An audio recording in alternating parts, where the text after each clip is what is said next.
August ঢাকার নতুন বাড্ডা এলাকাতে শহীদ বাহাদুর মনিরকে এই খনি হাসিনার মদতপুষ্ট বাহিনী এবং ছাত্রলীগ যুবলীগের সন্ত্রাসীরা নির্মমভাবে হত্যাকাণ্ডের শিকার হয়েছে।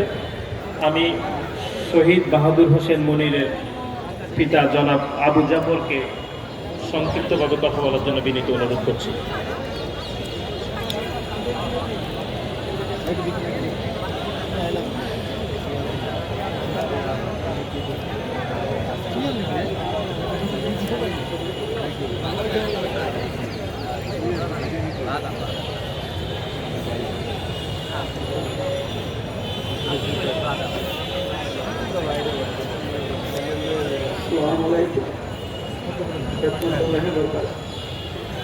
কিছু বলতে পারবো না যে আমার শরীর অসুস্থ।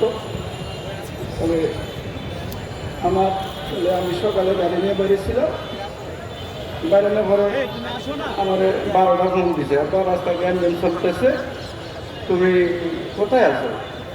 আমি আছি নতুন বাজার।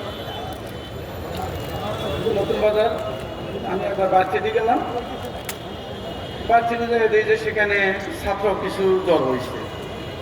জ্বর হওয়ার পরে আবারও ফোন দিছে ছেলে ফোন দেওয়ার পরে আমি কিছু আমি আসি পাচ্ছি।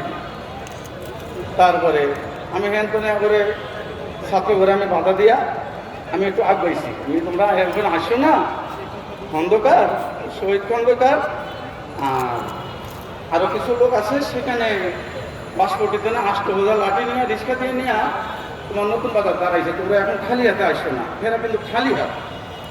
তখন আমি আবার আইসি নতুন বাজার, আইসি হেরা ফলপট্টির সামনে বসা আছে। বসার পরে আমি আবার ঘুরিয়া হাইলা গাড়িলে আবার গেছি বারচিটি যাইয়া বললাম যে এটা করাত না, তোমরা প্রজাপতি ঘাটে যাও, যাইয়া সেখানে তোমরা লাঠি ছাড়া কেউ যাইও না, হেঁকেনের অবস্থা খুবই খারাপ। যত গান্ধাটি বিরঞ্চি বলা পাইন আছে, যত ছাত্রলীগ মাত্রলীগ আছে, কি ছাত্রলীগ এগুলি সব হইল 300 টাকার বদলা লইয়া শহীদ খন্দকার নিয়ে নতুন বাজার ফলভর্তি বয়ে রয়েছে। কোনো ছাত্রলীগ মাত্রলীগ নাই, সব ফলভর্তি 300 টাকার বদলে বয়ে রয়েছে। তারপরে ওই নানু আছে একজন, হ্যাঁ আষ্টভুজা লাড়ি নিয়ে নতুন বাজার হ্যাঁ করে নিয়ে পিছা মেলে দিছে। মেলে দেওয়ার পরে আমি আবার এই রিটার্ন খালি গাড়ি নিয়ে আবার বাচ্চাটি গেলাম, যাইয়া হ্যাঁ করে কইলাম যে তুমি এই লাঠি ছোটা নিয়ে সারা যাইও না। যারা লাঠি কিছু বাউ করছে করিয়া হেরা ব্রিজ পাড়াইছে।